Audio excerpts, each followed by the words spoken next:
Hello बच्चों, आज आप लोग के लिए मैंने फिर से एक नया टॉपिक लेकर आया केमिस्ट्री के लिए। ठीक है ना।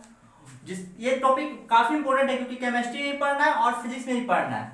11th में पढ़ेंगे केमिस्ट्री में और 12th में जब पढ़िएगा तो इसी टॉपिक किससे पढ़ेगा, फिजिक्स से पढ़ेगा। तो इसको हम लोग बहुत ही अच्छा से समझने की कोशिश करेंगे कि आखिर इसमें क्या क्या है।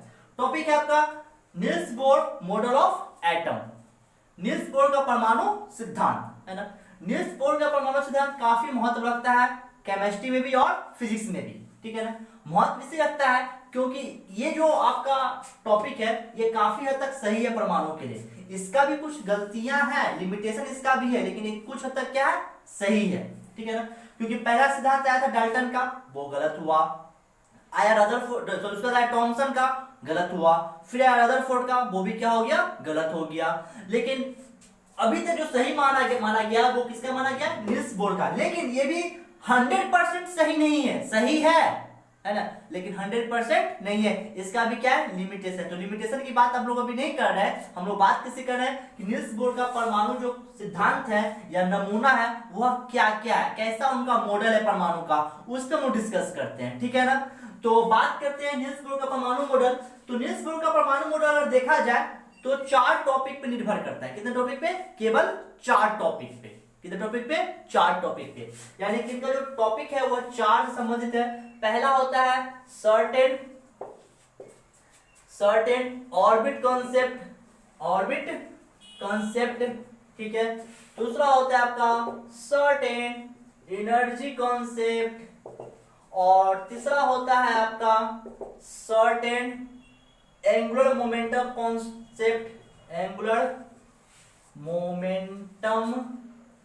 कॉन्सेप्ट, और चौथा जो आपका होता है आपका वो होता है सर्टेन रेडिएशन कॉन्सेप्ट।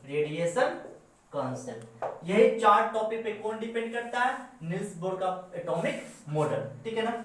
वीडियो को पूरा देखिएगा और बीच में एकदम शांत दिमाग से सोचिएगा। ऐसा ना कि हाँ बीच में वीडियो को आगे बढ़ा दिए पीछे कर दिए तो फिर समझ में नहीं आएगा। ठीक है ना। बहुत इंपॉर्टेंट है, ऐसा नहीं कि नॉलेज के लिए, नॉलेज के लिए तो है इंपॉर्टेंट, मतलब कि पास होने के लिए। इसको समझने से क्या होगा कि परमाणु के बारे में आप लोग बहुत कुछ सीख जाइएगा।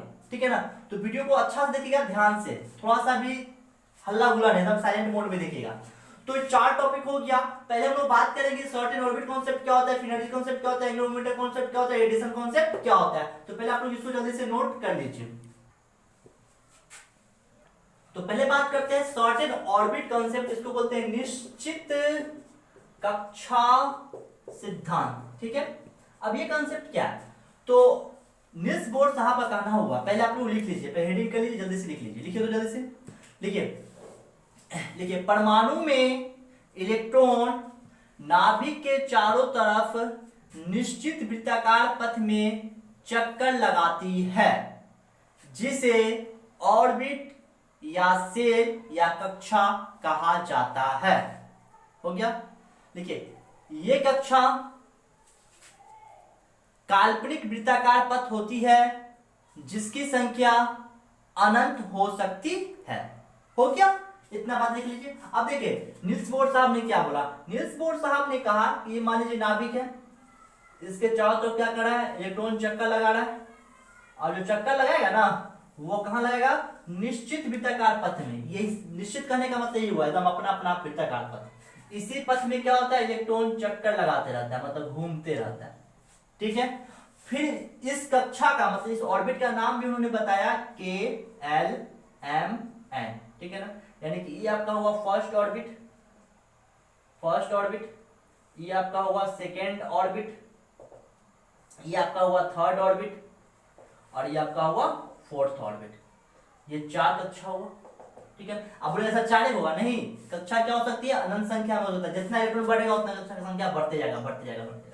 यानी कि परमाणु में जो इलेक्ट्रॉन चक्कर लगाता है वो किस में लगाता है, वृत्ताकार पथ में चक्कर लगाता है। और वृत्ताकार पथ क्या होता है, काल्पनिक होता है। काल्पनिक कहने का मतलब यह है कि जब इलेक्ट्रॉन चक्कर लगाता है ना तब यह पथ बनता है। जैसे कि मान लीजिए पत्थर लीजिए, उसको धागा में बांध दीजिए और उसको जोर से घुमाइए, तो घुमाने पे क्या होगा, पत्थर आपको दिखाई नहीं देगा, बल्कि क्या दिखाई देगा, एक वृत्ताकार पथ दिखाई देगा। सेम वही कंडीशन यहाँ पे है कि इलेक्ट्रॉन जो चक्कर लगाता है ना कक्षा में, है ना, इलेक्ट्रॉन नहीं दिखाई देता है। इलेक्ट्रॉन जो मूव करता है तो एक काल्पनिक पथ दिखाई देता है वृत्ताकार। सर्कुलर पाथ दिखाई देता है, रास्ता दिखाई देता है, उसी रास्ते का नाम क्या रखा गया है? कक्षा यानी कि ऑर्बिट रखा गया। और ये कक्षा अनंत इसलिए होती है कि जितना इलेक्ट्रॉन बढ़ेगा उतने कक्षा की संख्या बढ़ेगी। हो गया। अब फिर उन्होंने बोला कि इस कक्षा में जो इलेक्ट्रॉन की संख्या होती है ना, कक्षा में जो इलेक्ट्रॉन की संख्या होती है वह निश्चित होती है, जिसके उन्होंने एक फॉर्मूला दिया, maximum number of electron in n orbit equal to 2n²। क्या होता है फॉर्मूला? क्या दिया कि किसी कक्षा में अगर नंबर ऑफ इलेक्ट्रॉन निकालना है तो फॉर्मूला क्या लगाइए? 2n², जहां n जो है आपका 1 2 3 4 5 डॉट, कहने का मतलब नंबर ऑफ ऑर्बिट है, ये k, ये l, ये m, ये n, ये o, p, q, r, इस प्रकार से। जैसे मान लीजिए maximum number of electron in k shell, इसी को सेल ही बोलते हैं।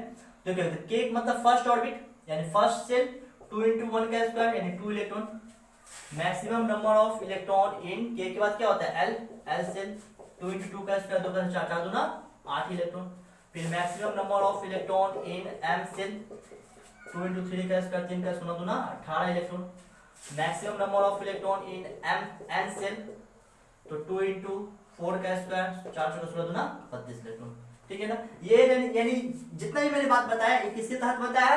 सर्टेन ऑर्बिट कॉन्सेप्ट के तहत बताया। जल्दी से पहले आप लोग इसको नोट कर लीजिए। अब हम लोग बात करते हैं सर्टेन एनर्जी कॉन्सेप्ट की, निश्चित ऊर्जा सिद्धांत की। देखिए नील्स बोर साहब ने क्या कहा, पहले उसको आप लोग लिख लीजिए। ठीक है, लिखिए जल्दी से।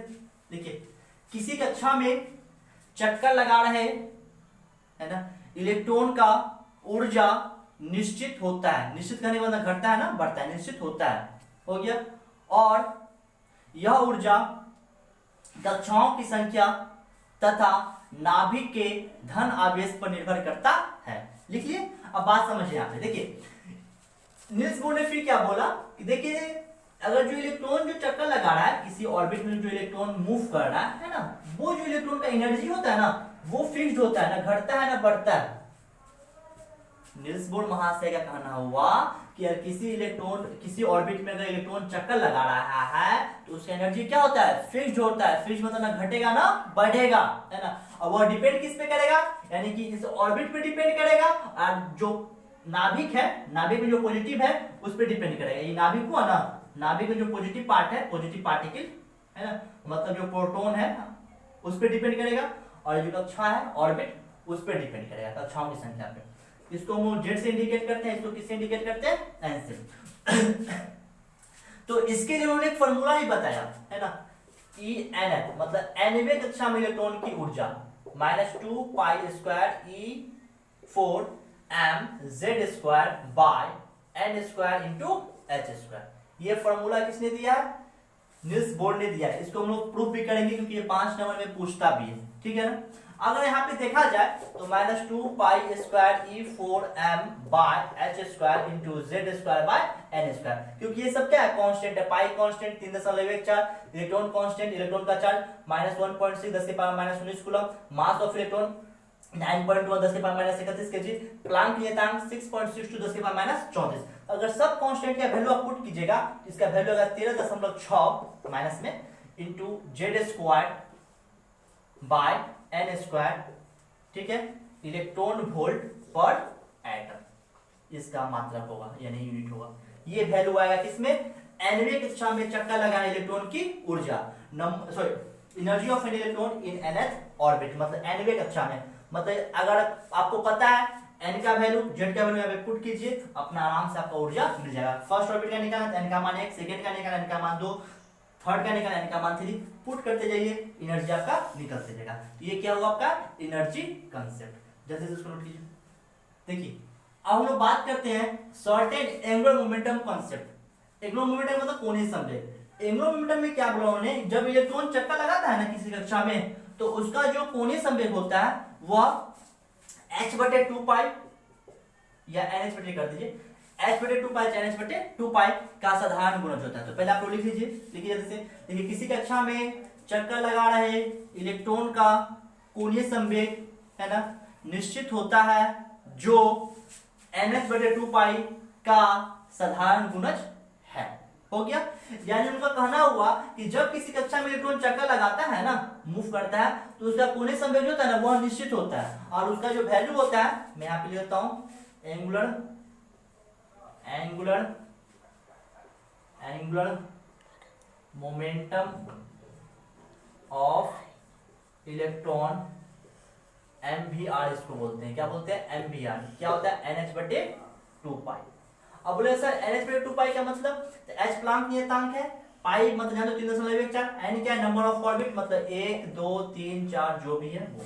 जैसे मान लीजिए MVR निकालते हैं हम लोग K फॉर K ऑर्बिट। किस ऑर्बिट के लिए? K ऑर्बिट के लिए। तो MVR का मान निकालेंगे, K मतलब N का मान 1, N का मान कितना होगा? 1 होगा। तो 1 × H/2π, H/2π। तो फिर बात करते हैं 4K के बाद क्या होता है? L orbit.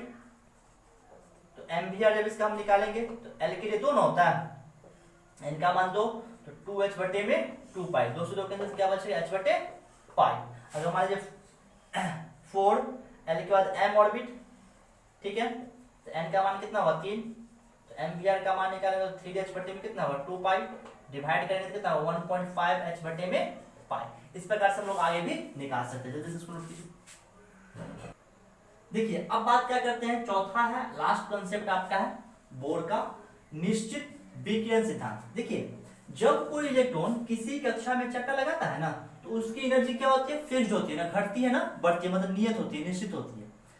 जब कोई जैसे मान लीजिए फर्स्ट ऑर्बिट में चक्कर लगा रहा है तो इसकी एनर्जी फिक्स रहेगी, ना कमेगी ना बढ़ेगी। सेकेंड ऑर्बिट में चक्कर लगा रहा है तो ना कमेगा ना बढ़ेगा। थर्ड में चक्कर लगा रहा है तो ना कमेगा ना बढ़ेगा। फोर्थ में चक्कर लगा रहा है ना कमेगा ना बढ़ेगा, एकदम फिक्स्ड रहेगा, ठीक है। लेकिन अगर कोई इलेक्ट्रॉन किसी कक्षा से, चाहे ऊपर से नीचे चाहे नीचे से ऊपर, अगर आता है जाता है, मतलब एक कक्षा से दूसरे कक्षा में जाता है, एक ऑर्बिट से दूसरे ऑर्बिट में जाता है, तो वहां पे 2 कंडीशन हो सकता है। पहला कंडीशन यह होगा, या तो वह इलेक्ट्रॉन एनर्जी को ग्रहण करेगा, मतलब ऊर्जा को ग्रहण करेगा, या तो वह इलेक्ट्रॉन ऊर्जा को त्याग करेगा। यानी जब कोई इलेक्ट्रॉन जैसे मान लीजिए ऊपर से नीचे आ रहा है तो यह एनर्जी क्या करेगा? त्याग करेगा। लेकिन कोई इलेक्ट्रॉन जो है नीचे से ऊपर जा रहा है तो एनर्जी क्या करेगा? ग्रहण करेगा। 2 बात होती है, ठीक है। ऊपर से नीचे आएगा, एनर्जी क्या करेगा? रिलीज करेगा। लेकिन अगर वह इलेक्ट्रॉन नीचे से ऊपर जा रहा है तो एनर्जी क्या करेगा? ग्रहण करेगा, ठीक है।